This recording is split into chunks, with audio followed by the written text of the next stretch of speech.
When I saw Colin Kaepernick take the knee for the first time during the Star-Spangled Banner, I thought he was Tebowing. I'm serious. I mean, Tim Tebow was a Christian, and so in submission to his God, he would kneel and pray during games. Well, Kaepernick, too, is a Christian. Bible verses tattooed all over his body. But, of course, it's not about anything Christian. It's all about race. Everything's about race. Now, even my friggin' football is about race. That's a whole other issue. So here we are. Now, what really should have happened that first time, and we wouldn't even be here, is the owner of the 49ers should have gone to Kaepernick and said, hey, Colin, listen, I'm paying you $10 million this year to play football. So as your boss, I'm going to tell you, you can't do that kneeling thing during the Star-Spangled Banner. I mean, just 3 minutes. Stand up, close your eyes. You don't have to look at it, but be respectful. You know what? We got thousands of people in the stands, and to you, they may be deplorables, I know. But they're hardworking people, save their money, bringing their kids, spending hundreds of dollars. You're going to respect them and what they believe in for just these 3 minutes. And then take your time throughout the week. Man, you've got 1,000 venues you can spread your political speech. But we're here. Trump, of course, has spoken out, and now we have a firestorm, and I just hate it. So let me tell you 2 things we can do to solve this problem quickly. The first one is just get rid of it. I mean, I'm not sold out on it anyway. Honestly, when I go to a football game, I'm going for the football game.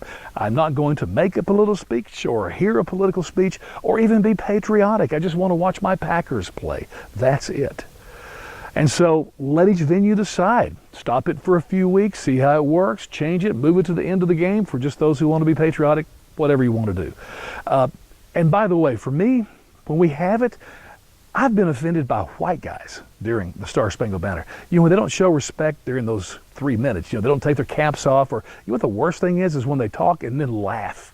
You can hear them laugh during the Star-Spangled Banner because they're not paying attention. I want to slap them upside the head as soon as the song is over. But that's me. So I don't like, if we're going to have it, let's respect the 3 minutes. So beyond that, first idea, just do away with it. Problem solved. Second idea, the one I personally favor, and I got to tell you, I wish I had more than 20 or 30 viewers because I would spread this all over the country.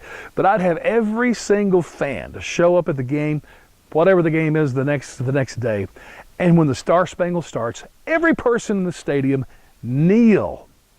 Can you imagine what that would look like? Actually, it would be a pretty awesome sight when you think about it, because kneeling is an act of submission. But every person kneel, and if you really want to bring politics into it, give every fan, you know, like some little survey, and so they can put on that survey what their political speech is about. Here's why I'm kneeling, you know, I'm for, you know, Obamacare or whatever.